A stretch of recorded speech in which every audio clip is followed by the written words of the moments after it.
السلام علیکم۔ تو آج ہم بات کریں گے 2 نوافل والے عمل کے اوپر، جو کہ نہایت ہی مجرب ہے۔ آپ کو کوئی بھی مسئلہ ہے، گھریلو کوئی مسئلہ ہے، کاروبار کا کوئی مسئلہ ہے، اولاد کا کوئی مسئلہ ہے، یا صحت کی کوئی پریشانی ہے، کوئی ایسی بیماری لاحق ہو گئی ہے آپ کو جو ختم ہونے کا نام نہیں لے رہی ہے، یا کچھ ایسے مسائل ہیں زندگی میں جو ختم نہیں ہو رہے، غربت ہے، تنگ دستی ہے، گھر کا مسئلہ ہے، اگر آپ گھر خریدنا چاہ رہے ہیں، کوئی کاروبار کرنا چاہ رہے ہیں، کوئی مشکل، کوئی بھی پریشانی ہے، تو اس کے لیے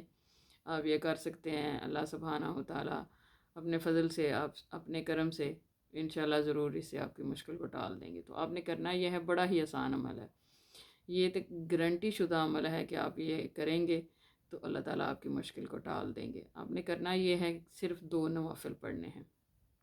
2 نوافل آپ نے پڑھنے ہیں، اور اس میں 40 مرتبہ آپ نے آیت کریمہ پڑھنا ہے۔ جیسے آپ نماز پڑھتے ہیں یا نوافل پڑھتے ہیں، تو اس میں آپ جب سجدے میں جاتے ہیں تو آپ پڑھتے ہیں سبحان ربی الاعلیٰ، تو آپ نے ایسے ہی کرنا ہے۔ آپ نے 2 رکعت نماز جو ہے اس کی نیت کرنی ہے، تو نوافل کی تو نیت کر کے، تو جب آپ سجدے پہ پہنچیں گے تو آپ نے سبحان ربی الاعلیٰ 3 دفعہ پڑھا جاتا ہے سجدے میں، تو آپ نے وہ پڑھ کے تو اس کے بعد 40 مرتبہ آپ نے آیت کریمہ پڑھنی ہے۔ تو جب آپ اٹھیں گے پھر آپ دوسرا سجدہ کریں گے،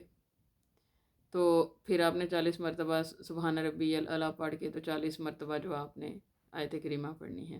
پھر آپ 2 سجدے کرنے کے بعد آپ دوسری رکعت کے لیے کھڑے ہوتے ہیں، تو پھر آپ نے جب سجدہ کرنا ہے تو پھر آپ نے ایسے ہی کرنا ہے کہ ایک دفعہ سجدے میں جانا ہے تو سبحان ربی الاعلیٰ آپ نے پڑھنی ہے 3 مرتبہ، اور اس کے بعد آیت کریمہ 40 مرتبہ پڑھنی ہے۔ پھر آپ اٹھیں گے، قعد کریں گے، اور پھر آپ سجدے میں جائیں گے،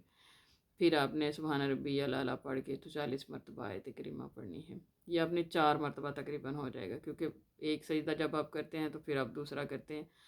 ایک رکعت میں 2 کرتے ہیں، پھر دوسری رکعت میں 2 کرتے ہیں، تو آپ نے یہ 40 مرتبہ، 40 مرتبہ، اور پھر 40 اور 40، یہ 160 ٹائمز آپ کی آیت کریمہ ہو جائے گی۔ تو آپ نے 2 نوافل پڑھنے ہیں، اور ہر سجدے میں 40 مرتبہ آیت کریمہ پڑھنی ہے۔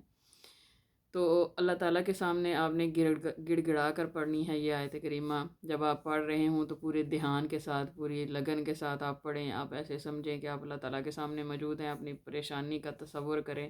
اپنی مشکلات کا تصور کریں کہ یہ پریشانی ہے، یہ مشکل ہے، تو اللہ تعالیٰ کے سامنے جب آپ پڑھنا ہے تو پورے دھیان کے ساتھ آپ نے پڑھنا ہے، تو انشاءاللہ تعالیٰ اس عمل کی برکت سے آپ کی ہر پریشانی، ہر مشکل جو ہے وہ دور ہو جائے گی۔